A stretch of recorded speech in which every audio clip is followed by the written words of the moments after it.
I just returned from Southern Ohio on a 4-day fishing trip, and between the three of us, caught 308 largemouth bass. Guys, we slayed them, and although I'm not going to tell you where I went, never kiss and tell, I do want to show you what I use so it can help you slay some bass wherever you're at. Now, a couple of weeks ago, I dropped a video called How to Fish the Wacky Worm / Wacky Rig Setup. So the majority of the fish I caught in Southern Ohio actually came from a 5-inch green pumpkin wacky worm, including the 4.5 and 5.5 pound bass that I caught when I was down there. Now in that video, I show you the techniques and how to rig it, and so actually I'll put that in the description below, but there's one thing that I left out that will help you catch more bass. So when someone usually casts the wacky worm, and I did this for years when I was starting out, essentially you hook it up and then you throw it, and what I call it is like a rainbow cast. It goes kerplunk in the water, and one of two things is going to happen whenever that 5-inch Senko lands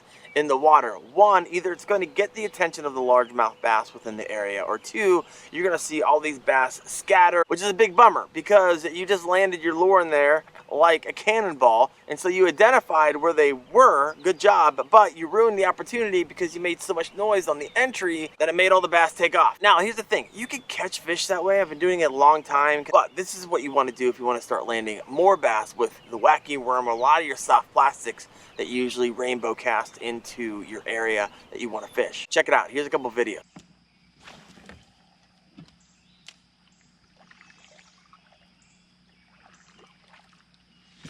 Yeah.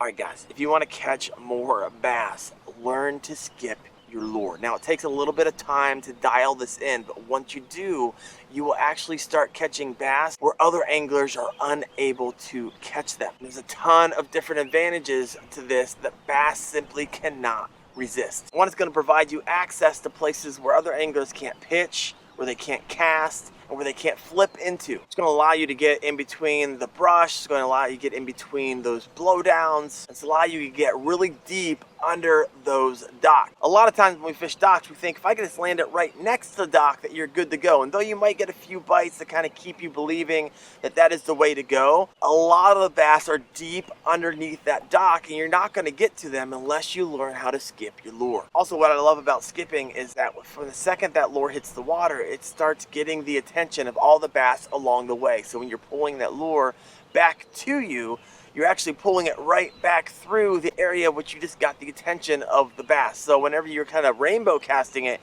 you're going to get kind of concentric circle attention of the bass. But when you're skipping it, you're actually extending the amount of time and the amount of water where bass could be sitting and getting their attention. You can skip your baits with mono and fluoro, but I found it the easiest and actually get the more distance when you actually use braid. I use around 10 to 15 pound braid when I skip a lot of my soft plastics, including my wacky worm. You can also skip on 20, 25 pound, even higher pound test, and still get a lot of the same results. Now, if you're skipping with braid, you might, especially if you're fishing in clear water, you might want to put a 10 to 13 inch leader on the end of that, so those bass don't actually see that braid. I like skipping with a spinning reel. I know some guys out there, if you advance to the bait caster and can control that well, you can also do a very great job of skipping with a bait caster. So pro tip here, instead of first off just trying to chuck it and make it into a little hole and likely end up getting stuck, try this in open water. Kind of dial in your technique, and with a little bit of practice,